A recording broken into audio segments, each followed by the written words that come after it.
Jaden and Syrus versus Para and Dux. Our duo is about to be expelled. Their only hope is to win in a tag duel against the Paradox brothers. Despite Jaden being ecstatic to duel against people that dueled against the king of games himself, Syrus, however, is in turmoil because he believes he will be nothing but a hindrance in the duel. Unfazed by this, Jaden decides to have a duel against Syrus, a little practice match just so he can get acquainted with Syrus's death. Spoilers, Syrus does lose this duel and all of his fears are reinforced. What went so wrong? Well, that's another duel in itself. Should we do a little mini duel analysis within this duel analysis? Go on then. The duel begins and Jaden goes first. He draws, and his opening hand consists of Elemental Hero Avian, Bestinatrix, Sparkman, the Warrior returning alive, Negate attack, and a hero emerges. Jaden summons his Avian into attack and ends his turn by setting Negate attack face down. It's Syrus's turn and he draws. His opening hand consists of Gyroid, Steamroid, Patroid, Shield Crush, Weapon Change, and Limiter Removal. Syrus summons his Patroid into attack.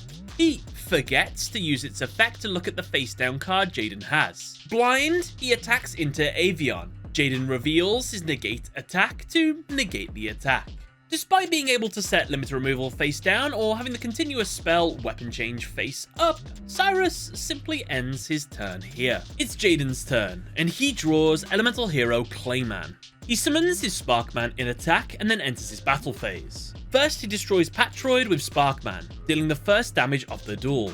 He then follows this up with a direct attack with Avian. Jaden ends his turn by setting a hero emerges face down. It's Syrus's turn, and the penultimate turn of the duel. He draws and gets Pot of Greed. He activates it to draw 2 new cards. He gets Polymerization and Power Bond. This acts as a little bit of a crossroads of destiny for Syrus. He is torn between which one to use. You see, due to Syrus's fear that he is still not ready to use Power Bond, a fear he gained from misplaying with it in the past, Syrus instead uses the safer option, Polymerization. He fuses his Gyroid and Steamroid together to make Steam Gyroid. Steam Gyroid attacks and destroys Avian. We'll come back to this turn in just a bit, but for now, it's Jaden's turn and the final turn of the duel. He draws and gets Polymerization. He activates it to fuse Sparkman and Clayman together to make Elemental Hero Thunder Giant. He uses Thunder Giant's effect to destroy a monster on the field with less attack than itself.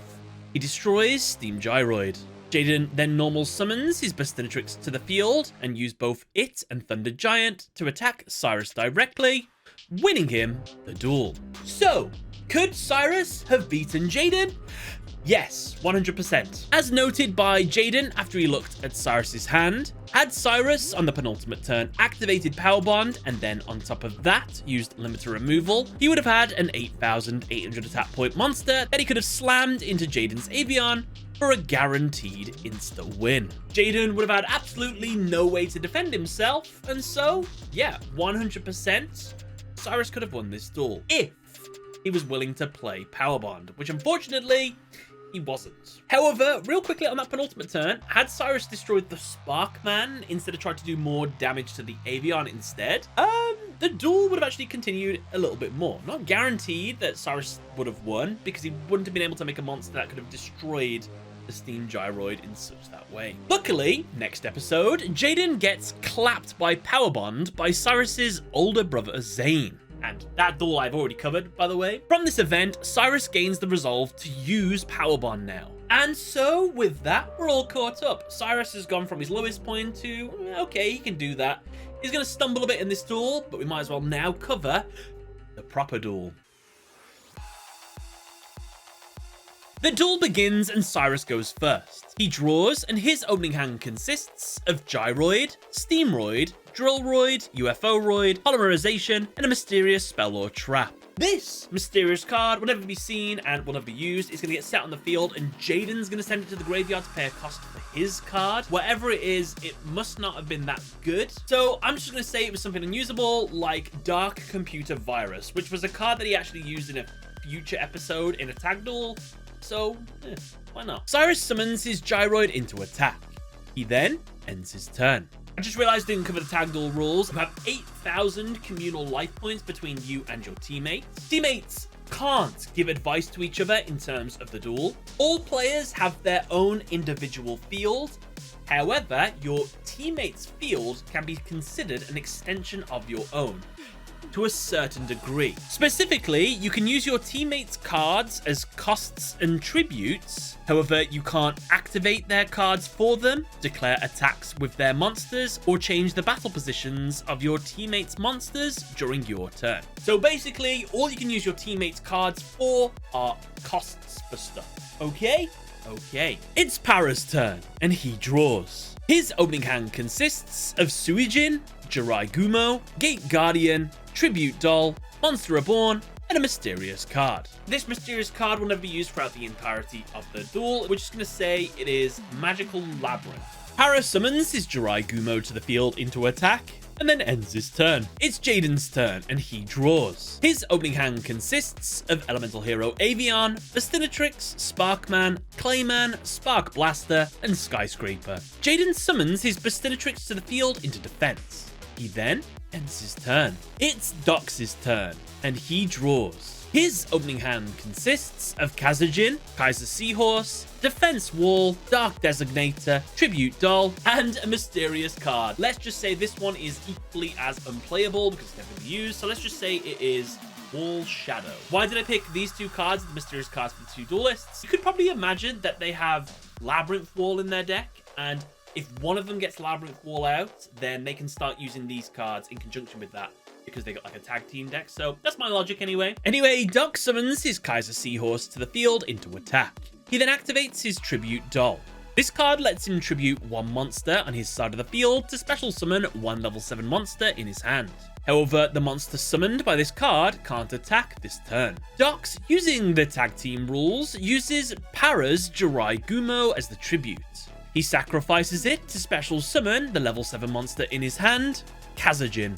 Dox then activates his Dark Designator spell. Now, by declaring a monster card's name, he can force a duelist to add that card to their hand. Knowing his brother's deck, he declares Sanger of the Thunder. Para adds it to his hand, and with no more moves, Dox ends his turn. Now, I think Dox using this card is a little bit naughty because Dark Designator does state that you use your opponent's deck, whereas Tribute Doll that he used specified his field, and if the teammates is considered a part of his field, that makes sense to me, but specifying an opponent's deck makes it seem a little bit naughty. I guess it's tag team rules, I guess it's fine, but it's just one of those things. It's Syrus's turn, and he draws Mystical Space Typhoon. Syrus summons his Steamroid to the field, which is a little bit pointless because he immediately activates Polymerization to fuse Gyroid and Steamroid together to make Steam Gyroid. Seeing Para wide open for an attack, Syrus enters his battle phase and attempts to attack him directly. However, as he does, Dox activates the effect of Kazajin, which reduces the attack of Steam Gyroid to 0 until the end of the damage step.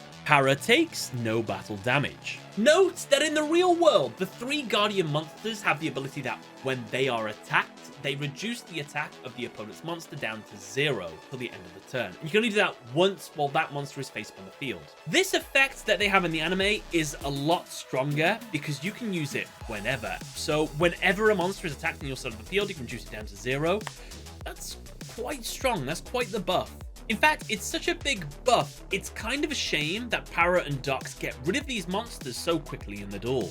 We'll talk about that a little bit later. But for now, Syrus sets his Mystical Space Typhoon face down and ends his turn. It's Para's turn, and he draws Judgment of Anubis. He activates his Monster Reborn to bring back Jirai Gumo. It's not around for long, however, as he activates Tribute Doll to tribute it to special summon the Suijin in his hand.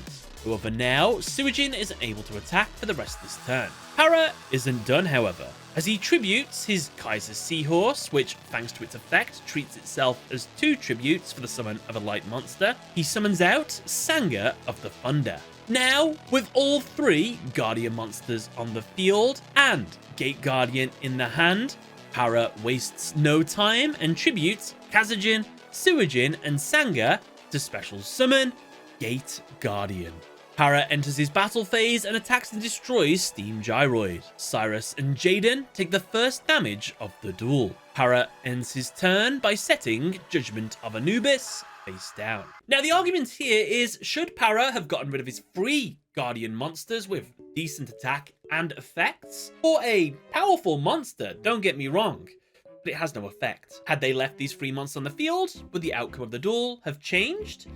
Yes. Let's be real. With 2 more Guardians on the field that still had the vastly superior reduced to 0 attack anime version effect, all of their monsters would have been safe from any attacks that would have come their way. Instead, what should have happened is, since Suijin couldn't attack this turn, Sanga would have had to have been the one to destroy Steam Gyroid. Now, you might say, wait, next turn Jaden could out Thunder Giant, which could destroy one of the Guardians, ruining any chance of them merging. However, I'd say since Thunder Giant can only destroy monsters with less attack than itself, it can't actually destroy any of them. Rampart Blaster is an option, but with its 2500 defense, it won't be lasting long. Flame Wingman would probably be Jaden's only real option, as with it and Skyscraper on the field, Para and Dox can't attack into it. Since the way that Skyscraper works in the anime, even if the monster is attacked, it gets the 1000 attack point boost. So that means Flame Wingman will keep Jaden safe from attacks. But at the same time, Jaden can't attack, because if he does, he's guaranteed to take 25, 24, or 2600 damage and lose Flame Wingman, and the counter attack would be devastating. It wouldn't matter anyway, because on Dox's turn, he would equip his Fairy Meteor to one of Para's Gate Guardian monsters. Syrus would chain MST, however, Para would chain his Judgment of Anubis. MST would be negated. Para would then destroy Flame Wingman due to the effect of this card, which would then deal 2100 damage to Jaden and Syrus. Dox would then attack directly with Kazajin, reducing the life points all the way down to 3100. He then ends his turn by summoning his defense wall. Syrus' turn, he can't do much. He'll summon a monster, it doesn't matter which one it is, because it's back to Para. He attacks Jaden twice directly with Suijin and Sanga. Para and Dox win the duel. Simple as that, really. Had Para and Dox left the Guardians on the field, they would have won. Anyway, that's not what happened. In the real duel, this is how it went. It's Jaden's turn, and he draws Polymerization. Like Syrus, he summons his Clayman to the field for no reason, because he immediately activates Polymerization to fuse it with Bastinatrix to make Elemental Hero Rampart Blaster in defense. Maybe they summon the monsters to the field just in case there's like a bottomless trap hole or something on the opponent's field face down. I don't know why they summon it to the field, it's just kind of wacky sometimes. Due to Rampart Blaster's effect, it can attack directly while in face of defense. However, when it does, its attack is cut in half. Jaden successfully attacks Para and Dox's life points directly. However, with no further plays, he ends his turn after the attack. It's Dox's turn, and he draws the equip spell Fairy Meteor Crush. He attempts to equip it to Gate Guardian in order to grant it piercing battle damage. However, Syrus chains his set Mystical Space Typhoon to destroy it. Unfortunately, Para responds with his countered trap, Judgment of Anubis. This card has the effect that when an opponent activates a spell card that would destroy a spell or trap on the field, he can discard one card to negate the activation and destroy that card instead. Then he can destroy one face-up monster the opponent controls and inflict damage to the opponent equal to its attack. Dox discards the Wall Shadow in his hand to negate Mystical Space Typhoon. He then chooses Rampart Blaster to be the card destroyed by the second effect. Jaden and Syrus then take 2000 damage. Unfortunately, since Dox isn't the one in possession of Gate Guardian, he is unable to attack with it.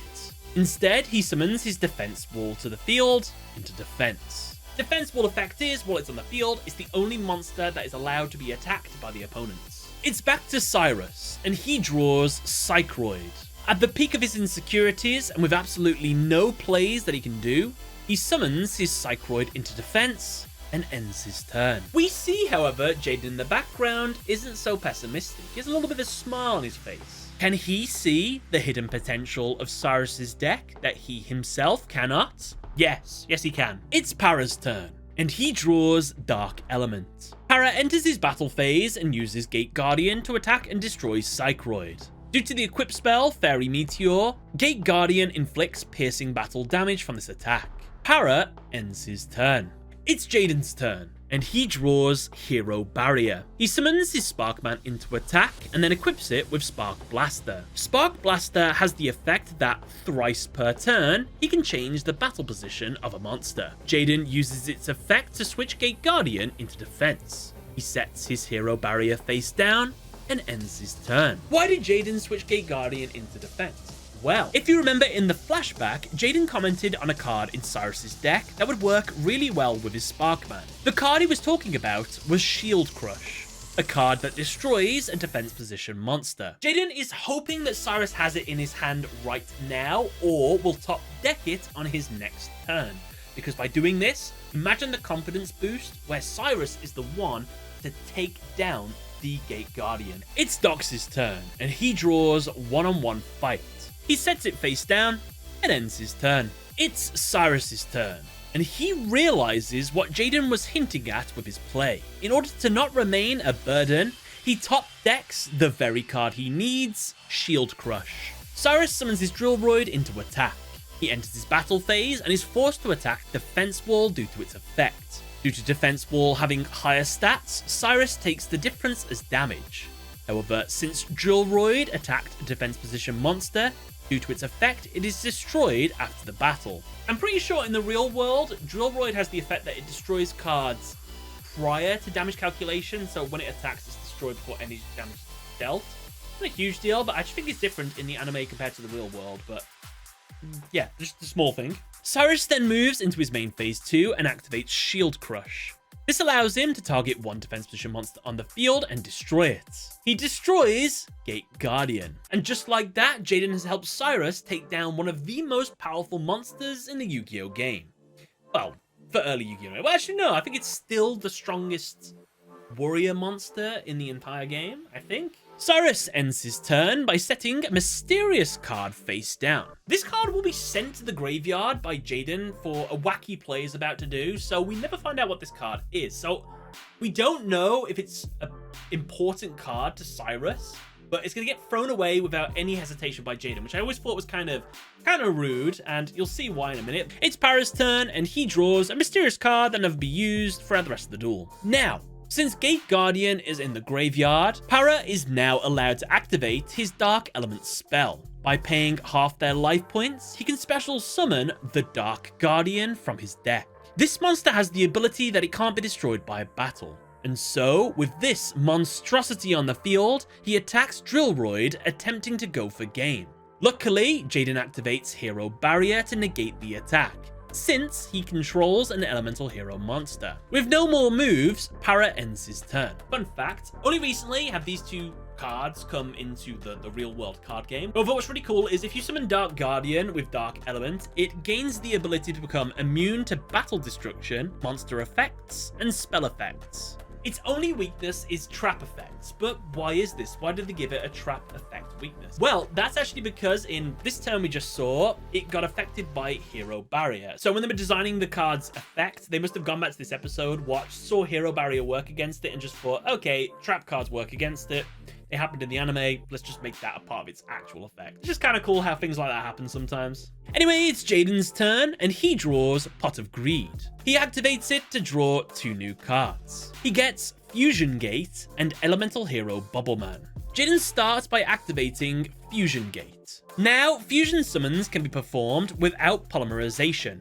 However, the monsters used must be banished instead. Jaden uses Fusion Gate's effect, banishing Sparkman, Avian, and Bubbleman to make Elemental Hero Tempest. In case you didn't notice, Jaden is mirroring Gate Guardian with this monster.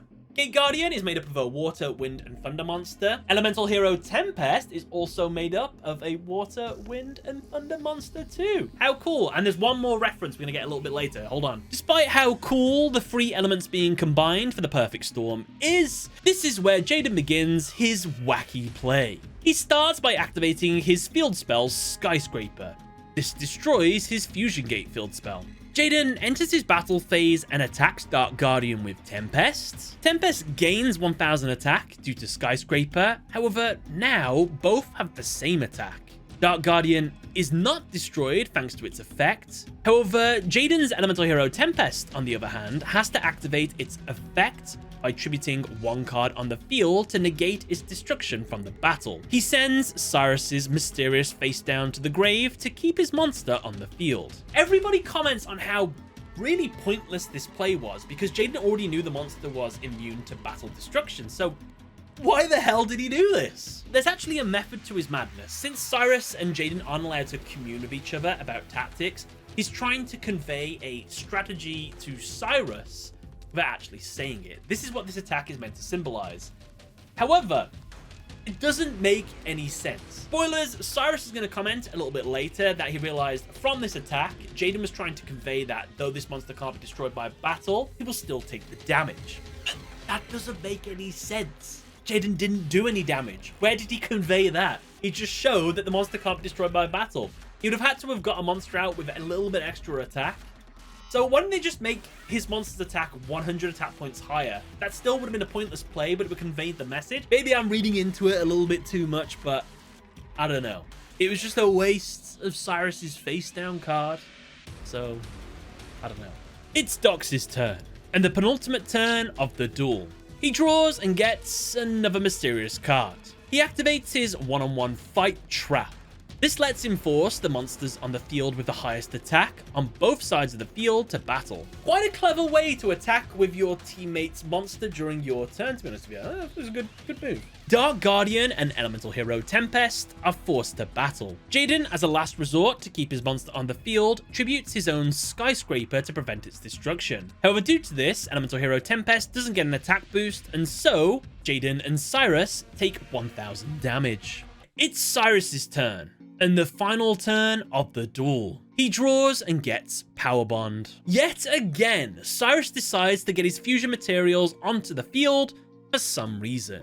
He tributes his Drillroid to summon UFO-Roid. Believing in himself, he activates Power Bond, fusing his UFO-Roid with Jaden's elemental hero Tempest. Now, by merging UFO-Roid with a warrior-type monster, he is able to create UFO-Roid Fighter. This monster's original attack and defense become equal to the total attack of its materials. However, they're not done, as the effect of Power Bond then doubles the attack of the machine monster that was summoned, making its attack 8,000. And so, with an 8,000 attack point monster on the field, Syrus attacks Dark Guardian. The monster isn't destroyed due to its effect. However, thanks to Jaden's message, Syrus realizes that he would still take the damage. And so, with that, Para and Dox's life points drop to 0. Jaden and Syrus win the duel. Did you notice that Jaden and Syrus beat Para and Dox in the same way as Yugioh and Joey? Yugioh and Joey, how do they beat Gate Guardian? Well, they combine two of their monsters, Summon Skull and Red Eyes Black Dragon, from their decks together to make a united monster. How did Jaden and Syrus beat the upgraded form, Dark Guardian? By combining each of their monsters into a combined form. Pretty cool. To answer the question I posed at the start of this duel, could Para and Dox have won this duel? Yes, had they left their 3 Guardian monsters on the field instead of going into a single monster with no effect. Would you like to watch me duel like the Paradox Brothers? Well, I've been playing with their deck this month, so you can check it out if you want to. Or if you'd rather learn about the brand new upgraded Gate Guardian cards, I have a video for that right here. But other than that, thank you for watching. Catch you later.